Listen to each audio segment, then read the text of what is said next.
Hello बच्चों। I hope आप सब लोग बढ़िया हैं और बढ़िया तरीके से नीट 2024 की तैयारी भी कर रहे हैं। तो आज का ये पॉडकास्ट सेशन में आप सब लोगों का बहुत बहुत स्वागत है और इस पॉडकास्ट सेशन में आज हम श्वसन पादपों में श्वसन की बात करने वाले हैं। आप लोग कुछ नहीं कहिएगा, बिल्कुल अपने ईयरपॉड्स को या अपने ईयरफोन्स को या हेडफोन्स को कान में लगा लीजिएगा और मेरी बातों को ध्यान से सुनिएगा। एनसीईआरटी हम कवर कर लेंगे। तो बच्चों, चैप्टर है श्वसन। पादपों में श्वसन है यानी बेसिकली ये कोशिकीय श्वसन है। और जब हम किसी भी कोशिकीय श्वसन की बात करते हैं तो ये सभी जीवों में देखा जाता है।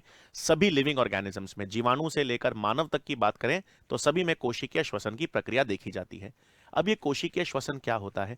कोशिकीय श्वसन में हम कार्बनिक यौगिकों को, जितने भी कार्बनिक यौगिक हैं, जैसे कार्बोहाइड्रेट्स हैं, प्रोटीन्स हैं, वसा हैं और पादपों में कार्बनिक अम्ल हैं, ये सभी कार्बनिक यौगिकों का ऑक्सीकरण करते हैं। ऑक्सीजन की उपस्थिति में कार्बन कार्बन के बंध तोड़ते हैं और इसलिए तोड़ते हैं ताकि ऊर्जा विमुक्त हो चुके। और ये जो ऊर्जा मुक्त होती है ये हम एटीपी के रूप में, कोई भी कोशिका इस ऊर्जा को एटीपी के रूप में संग्रहित करती है और आवश्यकता पड़ने पर, जहां वो आवश्यकता पड़ती है वहां पर यूज करती है।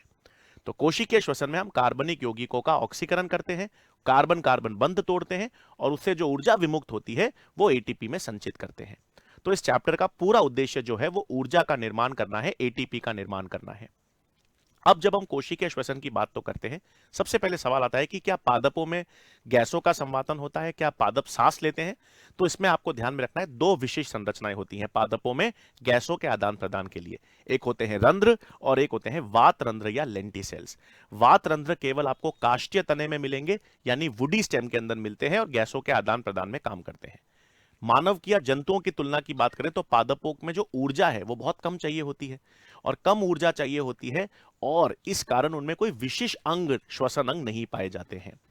फिर आपको नेक्स्ट चीज ध्यान में रखनी है बच्चों की, जो श्वसन की प्रक्रिया है उसमें हम सबसे पहले कार्बोहाइड्रेट्स के ऑक्सीकरण की बात करते हैं और कार्बोहाइड्रेट्स या ग्लूकोज के ऑक्सीकरण के लिए सबसे पहला पद आता है ग्लाइकोलिसिस।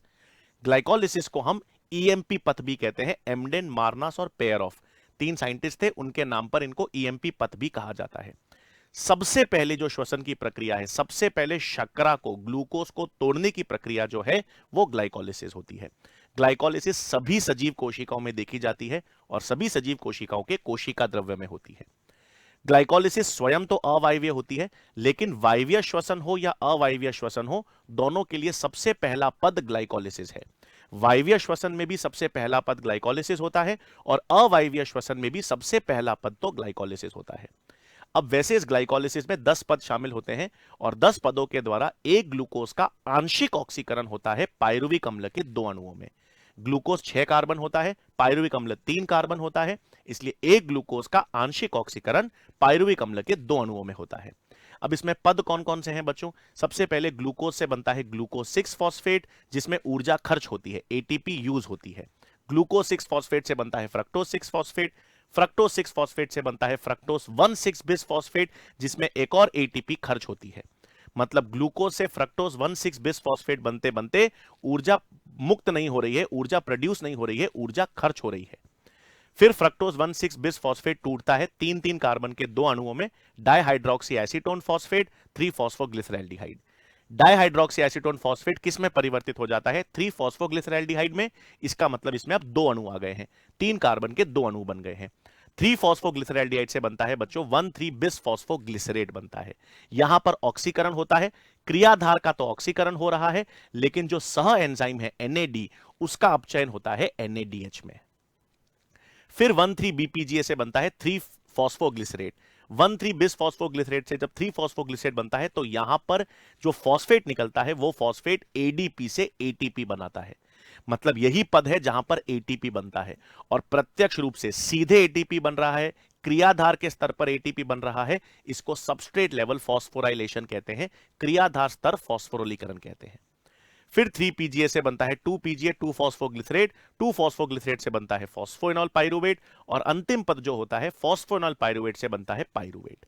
अंतिम पद भी महत्वपूर्ण है क्योंकि फॉस्फोइनॉल पाइरुवेट से जब पाइरुवेट बनता है तो फॉस्फेट हटा, ये फॉस्फेट एडीपी के साथ जुड़कर एटीपी बनाता है।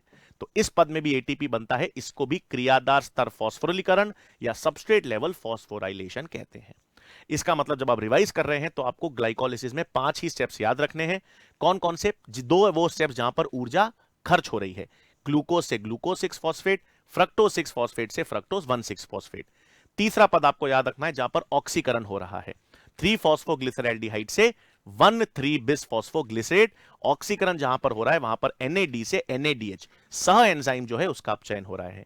और दो वो पद याद रखने हैं जहां पर ऊर्जा बन रही है, जहां पर एटीपी बन रहा है, सबस्ट्रेट लेवल फॉस्फोराइलेशन हो रहा है, 1,3-BPGA से 3PGA 3-फॉस्फोग्लिसरेट और फॉस्फोनॉल पाइरुवेट से पाइरुवेट।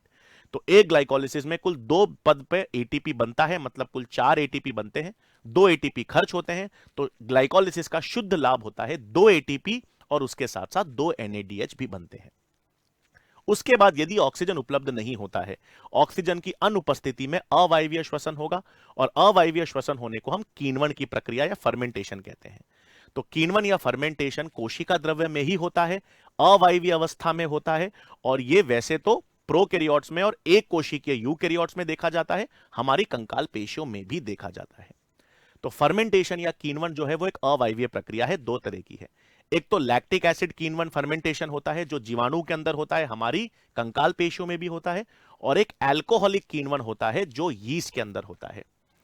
तो आपको ध्यान में रखना है, जो लैक्टिक एसिड फर्मेंटेशन होता है उसमें पाइरुविक अम्ल से लैक्टिक अम्ल बनता है जो अपचयन का उदाहरण है, और क्योंकि इसमें अपचयन होता है तो NADH जो सह एंजाइम हुई थी ग्लाइकोलिसिस में बनी थी वो वापस ऑक्सीकृत होकर NAD बना देती है। तो क्रियाधार का तो अपचयन हो रहा है, पाइरुवेट से लैक्टेट जब बन रहा है तो रिडक्शन या अपचयन है, लेकिन NADH जो सह एंजाइम है वो NAD+ में ऑक्सीकृत हो जाती है। फिर आता है अल्कोहलिक फर्मेंटेशन जो यीस्ट के अंदर होता है। यीस्ट में अल्कोहलिक फर्मेंटेशन में पाइरुविक अम्ल से सबसे पहले एसिटाल्डिहाइड बनता है, 3 कार्बन से 2 कार्बन बनते हैं, इसका मतलब एक CO2 निकलता है, CO2 विमुक्त होती है, V कार्बोक्सिलीकरण होता है, इसकी एंजाइम होती है पाइरुवेट डी कार्बोक्सिलेज। फिर एसिटाल्डिहाइड से इथेनॉल बनता है जो रिडक्शन है, एंजाइम होती है अल्कोहल डिहाइड्रोजिनेज। तो अल्कोहलिक फर्मेंटेशन के जो उत्पाद हैं वो इथेनॉल और CO2 होते हैं, और ये यीस्ट में देखा जाता है। एक एनसीईआरटी की पॉइंट है कि अगर 13% तक अल्कोहल का स्तर यीस्ट में हो जाता है तो वो उसके लिए जहरीली हो जाती है और मृत्यु भी हो सकती है यीस्ट की। ये अवायवीय अवस्था थी जिसको अपन ने फर्मेंटेशन या किण्वन कह दिया। अब यदि पाइरुवेट के पास ऑक्सीजन उपलब्ध होता है यानी वायवीय अवस्था उपस्थित होती है तो पाइरुविक अम्ल माइटोकॉन्ड्रिया की मैट्रिक्स में जाता है, और माइटोकॉन्ड्रिया की मैट्रिक्स में जाकर लिंक रिएक्शन दर्शाता है। लिंक रिएक्शन माइटोकॉन्ड्रिया की मैट्रिक्स में होता है और वायवीय अवस्था यानी ऑक्सीजन उपस्थिति पर ही होता है। पाइरुविक अम्ल से एसिटाइल कोएंजाइम ए का निर्माण होता है लिंक अभिक्रिया में। पाइरुविक अम्ल 3 कार्बन होता है, एसिटाइल कोएंजाइम में 2 कार्बन हो जाता है, मतलब एक कार्बन डाइऑक्साइड विमुक्त होती है और उसके साथ साथ ऑक्सीकरण भी होता है।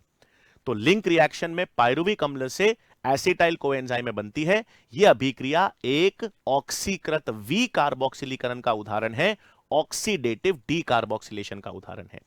इसका उत्प्रेरण पाइरुवेट डिहाइड्रोजिनेज संकुल एंजाइम करती है। यह एंजाइम संकुल है, मतलब 3 अलग अलग एंजाइम्स और 5 भिन्न सहकारक से मिलकर बनी होती है। यही एसिटाइल कोएंजाइम अब क्रेब चक्र दर्शाती है, इसलिए हम कहते हैं ग्लाइकोलिसिस और क्रेब चक्र की कड़ी जो है वो एसिटाइल कोएंजाइम ए होता है। अब यह एसिटाइल कोएंजाइम ए जो क्रेब चक्र दर्शाएगा तो क्रेब चक्र को हम सिट्रिक एसिड साइकिल भी कहते हैं या इसको हम ट्राई कार्बोक्सिलिक एसिड साइकिल भी कहते हैं। यह क्रेब चक्र भी वायवीय अवस्था में होती है, ऑक्सीजन की उपस्थिति होने पर होती है, और यह भी माइटोकॉन्ड्रिया की मैट्रिक्स में देखी जाती है। क्रेब साइकिल की शुरुआत होती है एसिटाइल कोएंजाइम में जो 2 कार्बन है, इसका एक ग्राही होता है 4 कार्बन ऑक्सैलो एसिटिक एसिड। तो 4 कार्बन ऑक्सैलो एसिटिक एसिड और 2 कार्बन एसिटाइल कोएंजाइम में मिलकर 6 कार्बन सिट्रिक अम्ल बनाते हैं। तो पहला उत्पाद 6 कार्बन सिट्रिक अम्ल बनता है, यह इंपॉर्टेंट है। इसमें एंजाइम होती है सिट्रेट सिंथेज।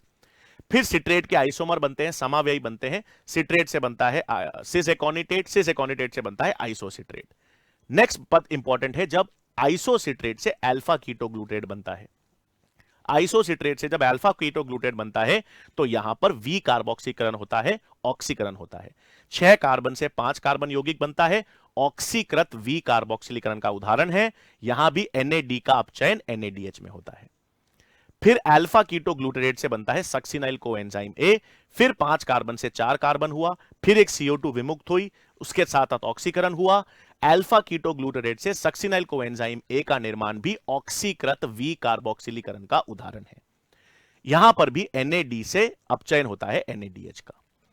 फिर नेक्स्ट पद होता है बच्चों सक्सिनाइल कोएंजाइम से बनता है सक्सिनेट। सक्सिनाइल कोएंजाइम में से सक्सिनेट बनता है तो यहां पर जीडीपी से एटीपी बनता है, जीटीपी बनता है, और जीटीपी ही एटीपी के रूप जैसा होता है। तो यहां पर सीधे प्रत्यक्ष रूप से जीटीपी या एटीपी बनता है, इसलिए इसको सबस्ट्रेट लेवल फॉस्फोराइलेशन कहते हैं। क्रियादार स्तर फॉस्फोरिलीकरण जब सक्सिनाइल कोएंजाइम में से सक्सिनेट बनता है। सक्सिनेट से बनता है फ्यूमरेट। जैसे ही फ्यूमरेट बनता है यहां पर ऑक्सीकरण होगा, लेकिन यहां पर सह एंजाइम एफएडी आती है और उसका अपचयन एफएडीएच में होता है।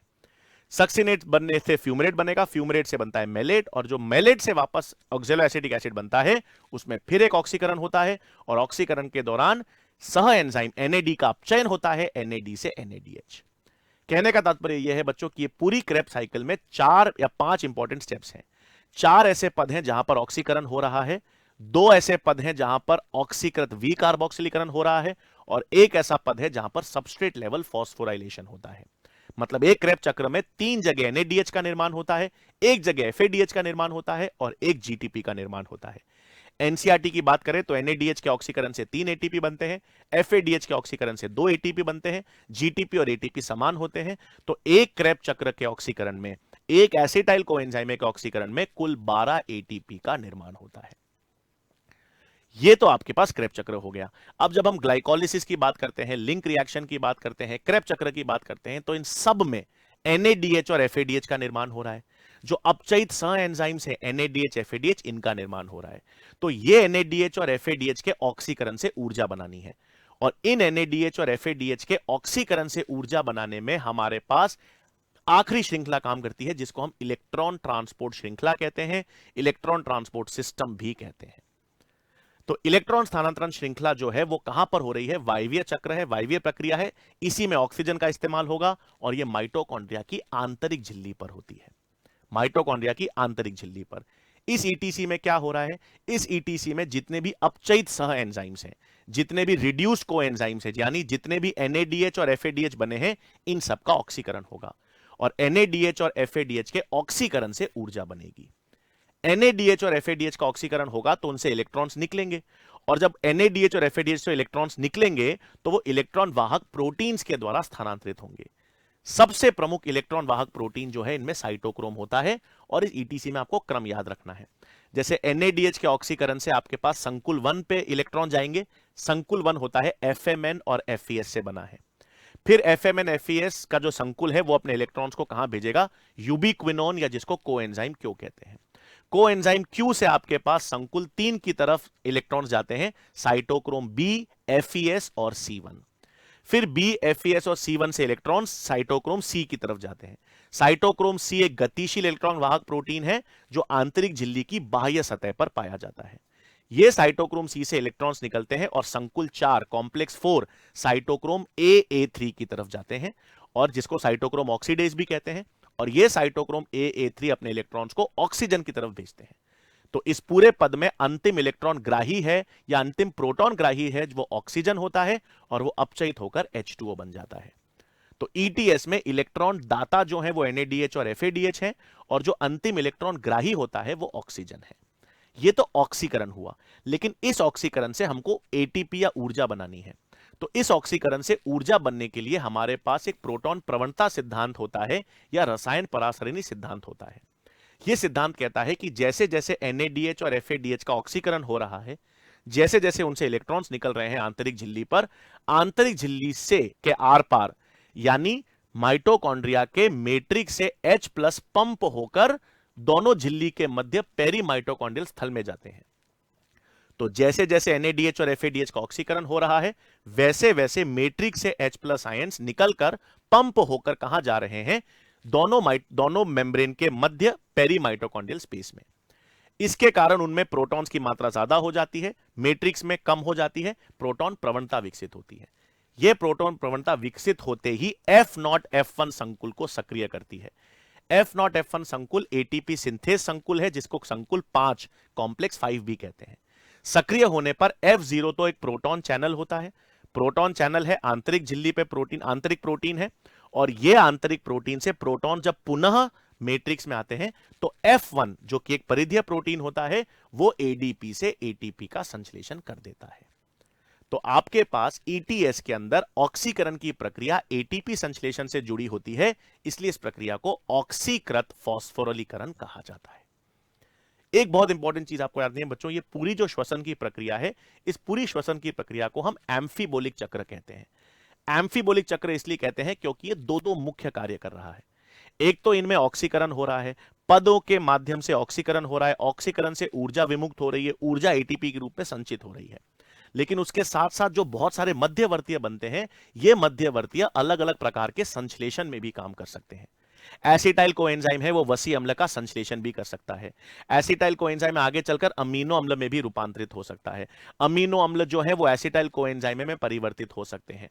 तो उभय यानी जिसे हम एम्फीबोलिक चक्र कहते हैं, क्योंकि कई सारे मध्यवर्तीय जैव संश्लेषण या अलग अलग प्रकार के पदार्थ भी बना सकते हैं। अंत में आपको श्वसन गुणांक या रेस्पिरेटरी कोशेंट की बात करनी है बच्चों। श्वसन गुणांक या रेस्पिरेटरी कोशेंट का मतलब होता है CO2 का निष्कासित आयतन बटा ऑक्सीजन कितना प्रयुक्त होती है। तो CO2 कितनी मुक्त हो रही है बटा ऑक्सीजन कितनी प्रयुक्त हो रही है, यह आपके पास RQ या श्वसन गुणांक होता है। श्वसन गुणांक हमेशा किस पर निर्भर करेगा? क्रियाधार के प्रकार पर निर्भर करेगा। किस तरह का क्रियाधार या किस तरह का सबस्ट्रेट हम यूज करते हैं, उस पर RQ का मान निर्भर करता है। इसमें RQ कार्बोहाइड्रेट्स का हमेशा 1 होगा। कार्बोहाइड्रेट्स या ग्लूकोज का RQ 1 होता है। 1 इसलिए क्योंकि 6 CO2 विमुक्त होती है, 6 ऑक्सीजन प्रयुक्त होती है। जब हम वसा की बात करते हैं तो वसा या ट्राइपामिटेट जो एनसीईआरटी में दे रखा है, उसका RQ 1 से कम होता है, 0.7 के। और प्रोटीन्स का RQ भी 1 से कम होता है, लेकिन प्रोटीन्स का RQ का मान 0.8 से 0.9 हो सकता है। तो ये RQ है। लेकिन जब मिश्रित डाइट की हम बात करते हैं, मिश्रित डाइट का RQ भी 1 से कम होता है, 0.85 होता है। ठीक है बच्चों, आई होप ये चैप्टर आपका पूरा बढ़िया तरीके से रिवाइज हुआ होगा। बहुत बहुत धन्यवाद।